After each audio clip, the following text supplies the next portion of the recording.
Baahubali ২ the conclusion সম্পূর্ণ বিস্তারিত কাহিনী সংক্ষেপ পরিচালক এস এস রাজামৌলি প্রযোজক শোভু ইয়ার্লাগাড্ডা প্রসাদ দেবিনেনি প্রধান চরিত্রে প্রভাস বাহুবলী রানা দাগবুবাতি ভল্লালদেব অনুষ্কা শেঠি দেবসেনা তামান্না ভাটিয়া অবন্তিকা রামিয়া কৃষ্ণান শিবগামী সত্যরাজ কাটাপ্পা নাসের বিজলদেব প্লট কাটাপ্পা আমরেন্দ্র বাহুবলীর কাহিনী বলতে থাকেন। কালকেদের বিরুদ্ধে বিজয়ের পর বাহুবলীকে সিংহাসনের উত্তরাধিকারী ঘোষণা করা হয় এবং ভল্লালদেবকে সেনাপতি নিযুক্ত করা হয়। শিবগামী বাহুবলীকে তার রাজ্যের অবস্থা বোঝার জন্য ছদ্মবেশে কাটাপ্পার সঙ্গে সফরে পাঠান, আর এদিকে তিনি বাহুবলীর জন্য উপযুক্ত রানীর সন্ধান করতে থাকেন। এই সফরের সময় বাহুবলী কুন্তল রাজ্যের রাজকুমারী দেবসেনাকে শত্রুদের সাহসের সঙ্গে প্রতিরোধ করতে দেখে তার প্রতি মুগ্ধ হয়ে পড়েন।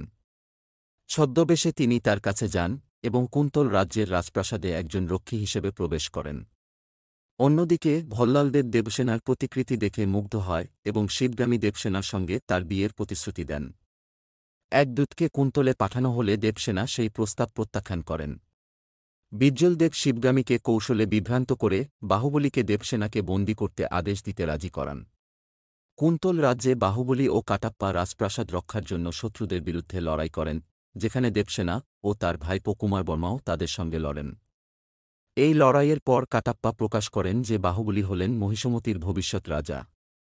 বাহুবলী দেবসেনাকে বিয়ের প্রস্তাব দেন, যা দেবসেনা গ্রহণ করেন। যখন এই ভুল বোঝাবুঝি দূর হয়, তখন শিবগামী বাহুবলীকে সিংহাসন ও দেবসেনার মধ্যে একটিকে বেছে নিতে বলেন।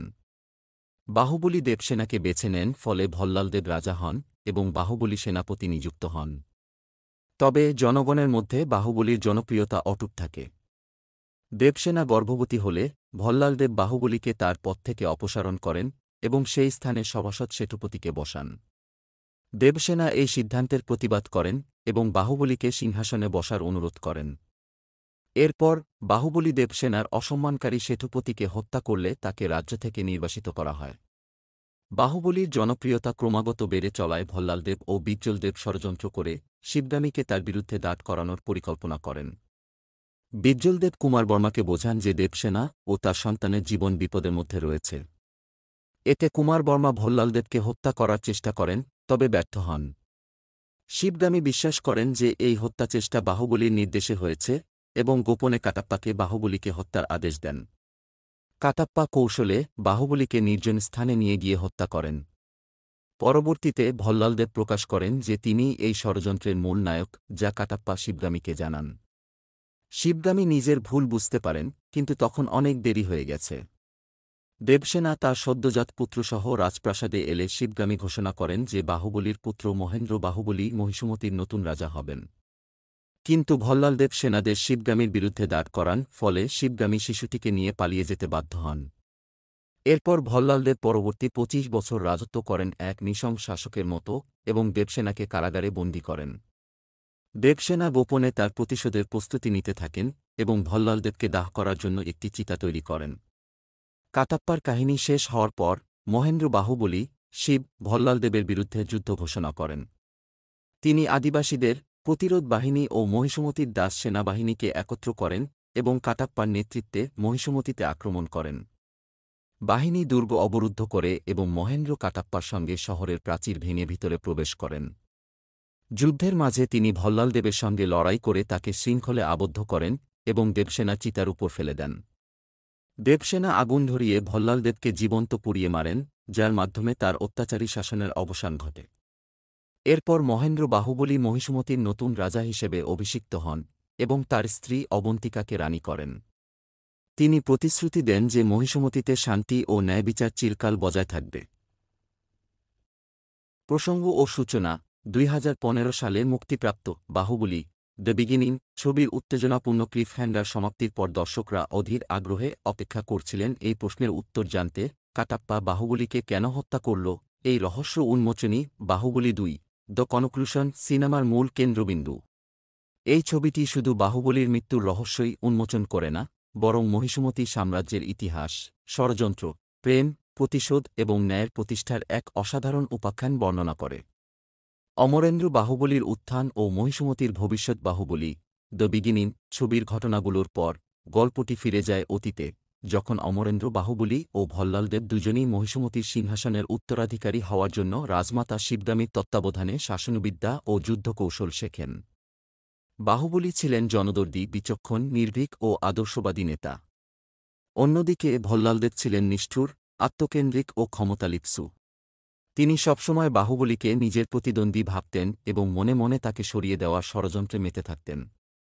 সিংহাসনের উত্তরাধিকার নির্ধারণ এক সময় শিবগামী ঘোষণা করেন যে যিনি মহিষমতীর জনগণের জন্য বেশি নিবেদিত প্রাণ হবেন তাকেই রাজা করা হবে। বাহুবলী সাধারণ জনগণের পাশে দাঁড়িয়ে তাদের সুখ দুঃখ ভাগ করে নেন, তাদের সমস্যার সমাধান করেন। এই গুণাবলীর জন্য শিবগামী বাহুবলীকে মহিষমতীর ভবিষ্যৎ রাজা হিসাবে বেছে নেন। তবে আনুষ্ঠানিক ঘোষণা দেওয়ার আগেই তাকে পাঠানো হয় রাজ্যের বাইরে, জনগণের অবস্থা বোঝার জন্য। দেবসেনার সাথে বাহুবলীর পরিচয় ও প্রেম। বাহুবলী ও তার বিশ্বস্ত অনুচর কাটাপ্পা একসময় কুন্তল রাজ্যে পৌঁছান। সেখানে তিনি দেখেন দেবসেনাকে, এক অপরূপ সুন্দরী রাজকন্যা, যিনি একই সঙ্গে অসম্ভব দক্ষ যোদ্ধাও। তিনি রাজ্যের সৈন্যদের প্রশিক্ষণ দিতেন এবং দুঃখী, নির্যাতিত মানুষদের সাহায্য করতেন। দেবসেনার সৌন্দর্য ও বীরত্বে মুগ্ধ হয়ে বাহুবলী নিজেকে এক সাধারণ যোদ্ধা পরিচয় দিয়ে তার হৃদয় জয় করেন। তিনি দেবসেনার পাশে থেকে রাজ্যের মানুষের জন্য কাজ করেন, তাদের রক্ষা করেন এবং কুন্তল রাজ্যের প্রতি নিজের আনুগত্য দেখান। একদিন দেবসেনার প্রতি তার ভালোবাসার প্রকাশ ঘটে এবং তিনিও বাহুবলীকে ভালোবাসতে শুরু করেন। ভল্লালদেবের ষড়যন্ত্র ও শিবগামীর ভুলে দিকে ভল্লালদেব এবং তার বাবা বিজলদেব রাজমাতা শিবগামীকে বাহুবলীর বিরুদ্ধে প্ররোচিত করতে থাকেন।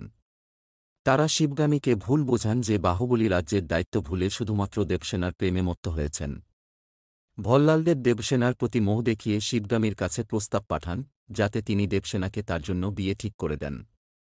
শিবগামী যখন দেবসেনাকে রাজপ্রাসাদে ডেকে পাঠান তখন দেবসেনা দৃঢ়ভাবে বলেন যে তিনি রাজপরিবারের পুতুল নন এবং কারও ইচ্ছায় বিয়ে করবেন না।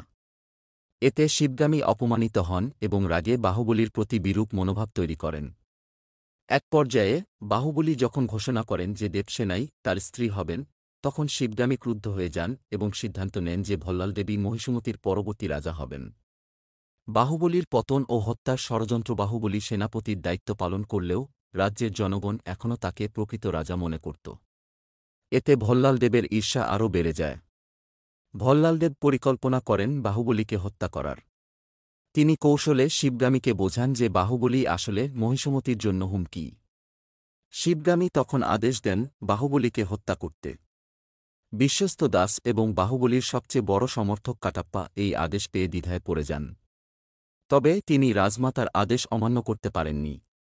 অবশেষে এক অন্ধকার রাতে বাহুবলীর পেছনে গিয়ে কাঁদতে কাঁদতে কাটাপ্পা তাকে ছুরিকাঘাত করেন। বাহুবলী মারা যাওয়ার সময় শুধু হাসেন এবং কাটাপ্পাকে বলেন, আমার মৃত্যুতে রাজ্যের কোনো ক্ষতি যেন না হয়। শিবগামীর বোধোদয় ও মহেন্দ্র বাহুবলীর প্রতিশোধ। শিবগামী পরে বুঝতে পারেন যে তিনি ভুল করেছেন। যখন তিনি দেখেন ভল্লালে দেবসেনাকে বন্দী করছেন এবং নবজাতক মহেন্দ্র বাহুবলীকে হত্যা করতে চান, তখন তিনি তার ভুল শুধরে নেওয়ার সিদ্ধান্ত নেন। তিনি নবজাতক মহেন্দ্র বাহুবলীকে নিয়ে পালিয়ে যান এবং শেষ পর্যন্ত নিজের জীবন দিয়ে শিশুটিকে রক্ষা করেন। মহেন্দ্র বাহুবলীর ফিরে আসা ও চূড়ান্ত যুদ্ধ। মহেন্দ্র বাহুবলী, শিবদু এই গল্প শোনার পর প্রতিশোধ নেওয়া শপথ করেন। তিনি মহিষমতীর জনগণকে একত্রিত করে বিদ্রোহ শুরু করেন। কাটাপ্পা ও তার সহযোগীরা তাকে সাহায্য করেন। মহেন্দ্র বাহুবলী অবশেষে মহিষমতী রাজ্যে প্রবেশ করেন এবং দেবসেনাকে বন্দিদশা থেকে মুক্ত করেন। এরপর রাজ্য পুনরুদ্ধারের জন্য ভল্লালদেবের বিরুদ্ধে এক বিশাল যুদ্ধ শুরু হয়। চূড়ান্ত যুদ্ধে মহেন্দ্র বাহুবলী তার বাবার মতো বীরত্ব দেখান। যুদ্ধের শেষে ভল্লালদেবকে বন্দী করা হয়। সবচেয়ে প্রতীক্ষিত দৃশ্য আসে যখন দেবসেনা দীর্ঘদিনের অপমানের প্রতিশোধ নিতে রাজদরবারে ভল্লালদেবকে জীবন্ত পুড়িয়ে হত্যা করেন। সমাপ্তি ও নতুন রাজত্বের সূচনা। মহেন্দ্র বাহুবলী মহিষমতীর সিংহাসনে বসেন এবং ঘোষণা করেন, এই রাজ্য শুধু আমার নয়, এটি জনগণের। তিনি ন্যায় বিচার ও শান্তির শাসন প্রতিষ্ঠা করেন। তার শাসনে মহিষমতী আবারও সমৃদ্ধ ও শক্তিশালী হয়ে ওঠে।